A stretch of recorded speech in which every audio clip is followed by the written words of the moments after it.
Have you ever found yourself caught in a cycle that you know is harmful, yet you can't seem to break free? This is a story about such a struggle.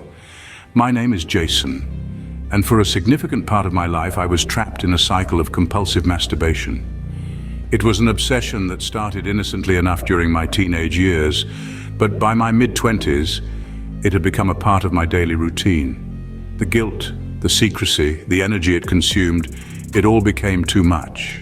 I was tired, and I knew something had to change. The turning point came one late night in the solitude of my apartment. I had just finished another compulsive session, and it was then, in the silence of the night, that I felt a wave of disgust wash over me. I realized this wasn't the person I wanted to be. This wasn't the life I had envisioned for myself. It was a difficult pill to swallow, admitting to myself that I had a problem. It's easy to pretend everything is fine, to brush it under the rug and carry on. But the truth was, I had a problem, and it was affecting my life in more ways than one. The realization was bitter, but it was also a relief. It was like I could finally see the change that had been holding me back. Admitting the problem was the first step towards freedom. It was the first step towards the change I so desperately needed. I had to face the truth. Confront it head on. I wasn't just admitting to a problem, I was acknowledging a part of me that I had been too afraid to face. It was a moment of brutal honesty, a moment of acceptance. The first step towards change isn't action, but acceptance. Acceptance that there is a problem that requires attention. It's not about immediate solutions or quick fixes. It's about acknowledging that there is a part of your life that needs to be addressed, a part of you that needs healing. And that's exactly what I did. I accepted my problem, and that was the beginning of my journey towards change. Understanding the root cause of a problem is crucial in finding a solution. This is a truth I discovered on my journey to break free from the grip of masturbation. Identifying triggers and patterns became a key part of this process. I began to look inward, to really pay attention to my thoughts and feelings. I noticed that certain situations, feelings or times of day would spark the urge within me. Work stress, moments of boredom, late-night loneliness, these were my triggers.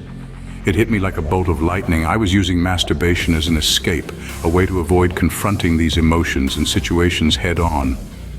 This realization was a game changer. It gave me power, the power to anticipate these triggers and prepare myself for them. Knowing your triggers gives you the power to control your actions rather than being controlled by them. This was a significant step on my path to reclaiming control over my life. Replacing a harmful habit with a healthy one is a strategy that works wonders.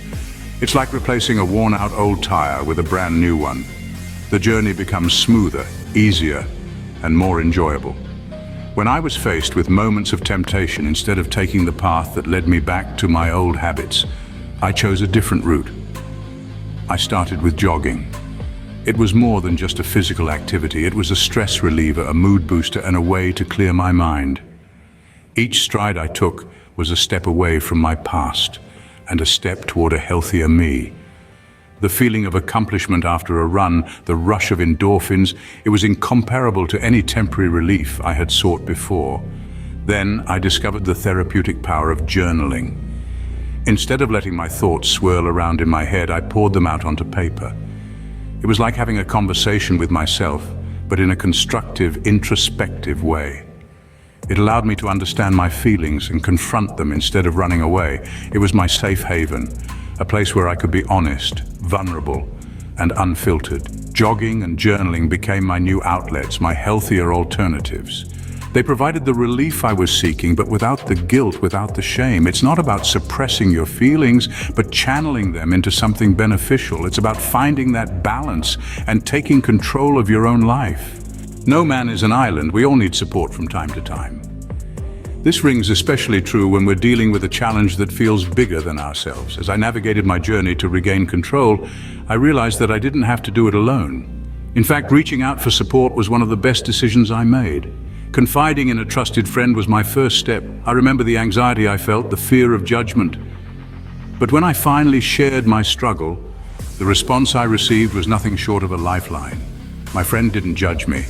They offered understanding and consistent check-ins, providing me with an accountability partner. Knowing I had someone in my corner who knew my battle and was rooting for me made all the difference, but it wasn't just about having one person on my side. I felt the need for a community, for people who truly understood what I was going through. So I joined an online support group, a space where I could share my struggles, my victories, and my setbacks. This group became an integral part of my support system. We were all in the trenches together, each of us fighting our own battle, but supporting each other along the way. Don't underestimate the power of a strong support system. Sometimes a listening ear is all we need. We are social creatures by nature, and having a network of support can provide the strength to overcome even the most challenging obstacles.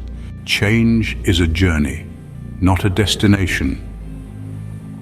This couldn't be more apt for my journey away from addiction. I had to commit to this journey, a journey filled with struggles, setbacks, and moments of weakness. There were times when I almost gave in, times when the urge was so strong it felt like an insurmountable mountain. But each time I reminded myself of how far I'd come. I reminded myself of the guilt, the secrecy, and the energy drain that had once been my constant companions.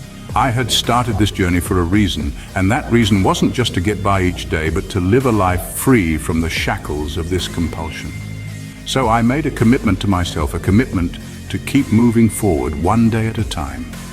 It wasn't about being perfect, it was about being persistent. And you know what? Each day I resisted the urge, each day I chose to face my triggers head on. Each day I leaned on my support system. I grew stronger. Each small victory, no matter how insignificant it seemed at the moment, was a step towards reclaiming my life. It was these small victories that built my confidence, brick by brick, until the urge that once held such power over me began to lose its grip. This journey taught me an invaluable lesson. It taught me that it's not about how many times you fall, but how many times you get back up. It's about understanding that setbacks are not failures, but opportunities to learn, grow, and become stronger. Committing to this journey wasn't easy. It demanded courage, determination, and a whole lot of self-love. But it was worth it. And if I were to go back and do it all over again, I wouldn't change a thing, because this journey, with all its ups and downs, made me who I am today. Every journey has its setbacks, but remember, it's not about how many times you fall, but how many times you get back up.